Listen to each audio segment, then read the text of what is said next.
할렐루야. 행복한 정시 기도 시간입니다.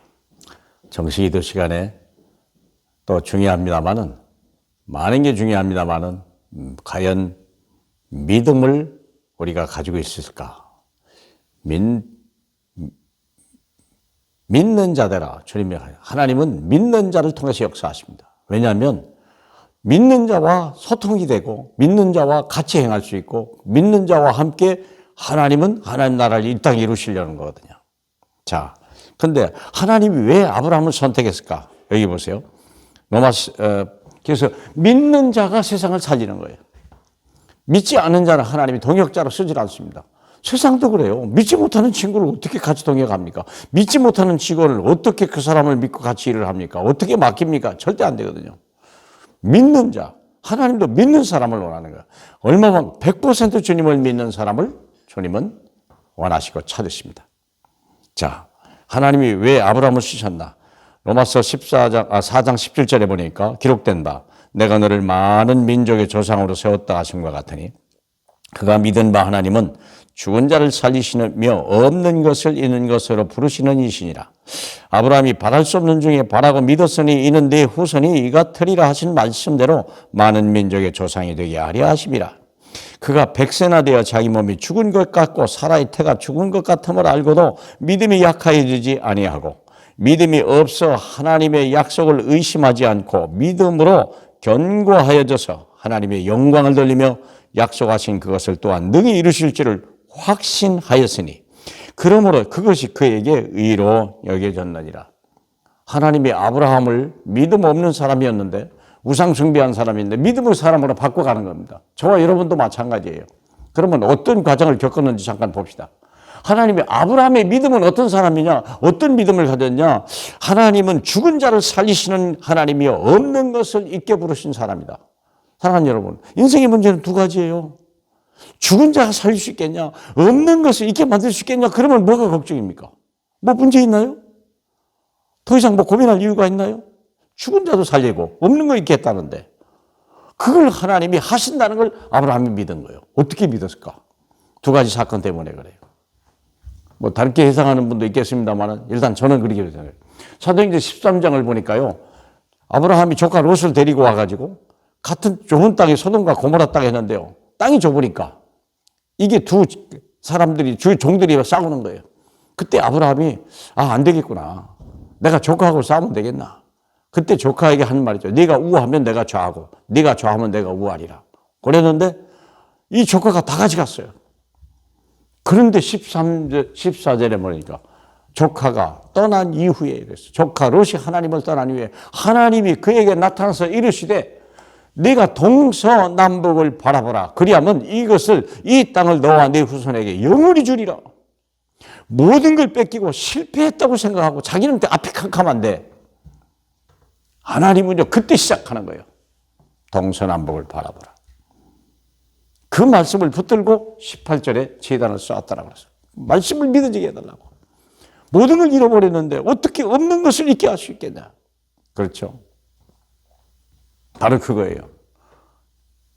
두 번째, 그래서 그는요, 아브라함이요, 이제는 14장에 보면요, 318명의 가신을 거느릴 만큼 부자가 됐어요.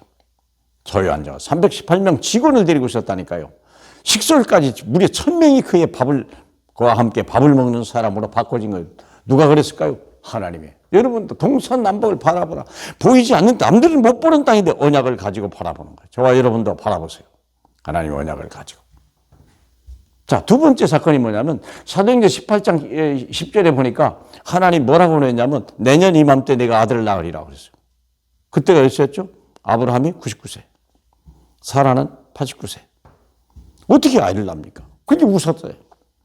근데 놀라운 건 뭐냐? 창세기 21장 1절에 보니까 하나님의 말씀대로 그랬어요.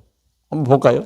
창세기 21장에 뭐라 하나님이 어떻게 이 말씀을 실현시켰는가? 참 기가 막히죠. 창세기 21장. 여호와께서 말씀하신 대로 사라를 돌보셨고 여호와께서 말씀하신 대로 사라에게 행하셨으므로 사라가 임신하고 하나님의 말씀하신 시기가 되어 노년의 아브라함에게 아들을 낳았더라.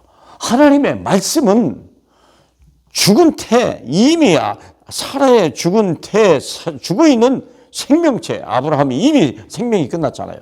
그런데도 불구하고 거기서 생명이 태어난다는 걸 알았어요. 거기는요, 두 가지 하나님이 배운 거예요. 없는 것을 있게 하시고 죽은 자를 살리시는 거구나. 그 두 가지를요, 깨달은 거예요. 근데 더 놀라운 건 뭐냐? 하나님이 시험했다는 거예요. 창세기 22장.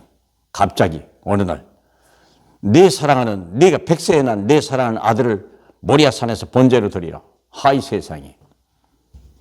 기가 막히잖아요. 그런데 놀라운 건 아브라함이 서슴없이 갔다는 거예요. 그것도 아내에게도 말하지 않고. 그리고 종들도 다 밑에 내려놓고 아들과 함께 산에서 올라가는데 이삭이 물어본 거예요. 아버지, 참 이상하네요. 재물, 나무도 있고 불도 있는데 어떻게 재물이 없습니까? 그때 아브라함이 한 말입니다. 아들아, 하나님의 재물은 하나님이 친히 준비하시리라. 참, 여러분 입장 가세요. 지금 아들을 죽이러 가는데, 각을 떠서 죽이고 하나님 앞에 드려야 되는데, 번제를 드리라는데, 어떻게 이렇게 편한 말을 할 게 있습니까? 두려움이 없었어요. 왜 그러냐? 이미 체험했거든요. 아, 이 아들은 죽었다가 살고, 이 아들은 없는 것도 있게 하셨다. 하나님은 살리실 것이다. 확신 있게 얘기했어요. 아들아, 염려하지 마라. 재물은 하나님을 위하여, 스스로를 위하여 준비하시리라. 근데 그 말을 아들이 또 믿었다는 거예요. 아버지의 확신 있는 신앙 고백 때문에 아들이 믿은 거예요. 그때 대략 아브라함은 120세요. 이삭은 20세 청년이에요. 딱 단둘이 올라갔어요.